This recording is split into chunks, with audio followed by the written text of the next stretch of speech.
Joining us now to discuss this dynamic, Scottie Nell Hughes of the Tea Party News Network. She's at our newsroom in New York. Scottie, it's good to see you there at Newsmax New York. Thanks very much for your time.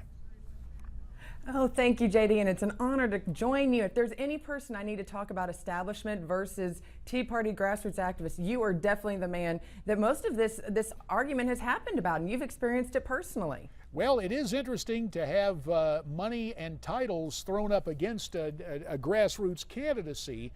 But the real question now, and last week National Review had a column about how the establishment is crushing the Tea Party, and they mentioned a certain Senate race, a certain primary battle in 2010 in Arizona, saying that Mitch McConnell and Thad Cochran and others had learned from Mr. McCain's experience with a certain candidate back in 2010. What's your take on the dynamics at work in these primaries, and specifically today in North Carolina? Well, anytime that the media is sitting there and trying to cause trouble like they're doing, like you mentioned before, is this really a civil war? Is this a family feud? And is this being really stirred by people on the outside? Because the Democrats know as long as we're divided, they have a much better chance of winning. And when you're dealing with issues like the disaster of Obamacare, $17 trillion in debt, you're dealing with IRS targeting, the truth in Benghazi, it just is a snowball of issues as the momentum continues to grow and roll towards them losing control of the Senate possibly in 2014, and more importantly of the White House. You're going to see them get more aggressive. And so they know that they can't necessarily fight us issue to issue because we will win. It's better to cause a stir within our own party. Now, we go back a couple of years, and I think it's accurate to say that some of the Republican leadership at least made overtures to the Tea Party movement. Mitch McConnell on the Senate side, John Boehner on the House side, but policies got in the way after that initial contact. As you take a look at those two leaders, and of course Boehner has a primary today in Ohio, is there any way that grassroots conservatives and Tea Partiers will reconcile with those establishment candidates if in fact those establishment candidates prevail in the primaries? Well, there has to be a way. We have to find a way to work with them, because the reality of it is, just like the establishment cannot survive without the activists and the passion and the hard work of the grassroots, aka the Tea Party unfortunately is not strong enough right now to stand on their own without the money, which money does control politics, and the structure of the establishment. If we want to win any elections moving forward, the two parties are going to have to learn to work together, at least for the next 2 years.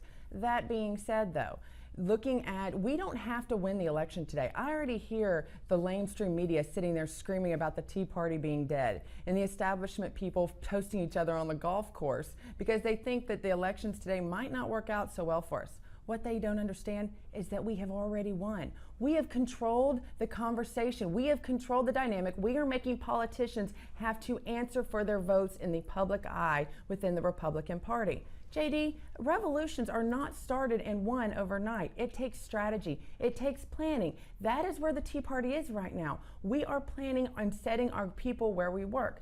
And the reality of it is, like you mentioned with Mississippi and Thad Cochran, it just takes one. Imagine what life would be like without a Ted Cruz. One. Mike Lee. One. Rand Paul. One. The power of one. Let's just win one Senate seat at a time. And I promise you, momentum is the #1 thing that makes the grassroots grow. And of course, it's interesting, you mentioned the name Rand Paul, Scottie Nell. Rand Paul getting some static from grassroots conservatives about his endorsement of Mitch McConnell. But in North Carolina, Rand Paul behind Greg Brannon and Mike Huckabee behind the Baptist pastor Mark Harris in that eight-way primary. And yet, so much money and the establishment coming in on the side of Tom Tillis, an 11th hour endorsement by Mitt Romney for Tillis, and of course the U.S. Chamber of Commerce. Now, when I see what the Chamber of Commerce is doing in Washington in terms of insisting on what they call comprehensive immigration reform, what I call amnesty, that really scares me. I have to tell you, as a guy, a native North Carolinian, will Brannon or Harris pull the upset, or is Tillis too much entrenched in that Republican primary in North Carolina? Well, listen, our goal for today and our prayers right now is that it goes to a runoff between Brannon and Tillis. This is the problem with the Tea Party, same issue we see down in South Carolina. Do we think Lindsey Graham needs to go? 100%. Do we wish there was one conservative running against one establishment? Yes. And that it was a true, honest conservative. That's been our issue with Kentucky right now. Is Mitch McConnell the perfect Republican senator? Of course not. But necessarily is Matt Bevins, who has denounced the Tea Party, who has said he's not a Tea Party member, who he himself and his company took bailouts, is he necessarily reflective of our party either? No. We still need to use strategy and put good candidates against these establishment people. Hence why I think Kentucky, I don't put Kentucky in a Tea Party versus establishment race, because the Tea Party was divided. Not every Tea Party organization endorsed Matt Bevin for the reason that we don't think he necessarily was properly one of us, and his track record says so. But over in North Carolina, if today we end with a runoff between Karl Rove Tillis and Rand Paul's Brannon, we consider it to be a win. Listen to what you just said of the endorsements. Mike Huckabee lost. His guy. Why is he even in then? You look at Rand Paul. Won. Our guy. We think he's a good guy. Karl Rove and Mitt Romney didn't really do so well for us in the last elections. They lost. Therefore, the majority of the people, I always try to pick a winner. In this case, Rand Paul's got the guy. Scottie Nell Hughes, we'll see what happens in the North Carolina primary. As always, we appreciate your Tea Party perspective from the Tea Party News Network, and we look forward to our next visit. Thank you, JD. So there's Scottie Nell's perspective. What's yours about today's primaries and beyond? Wither the Tea Party? We'll find out. How about you getting a hold of us at Newsmax TV, hashtag America's Forum on Twitter. Also, you've got email, and there is Facebook. And your comments are coming up next.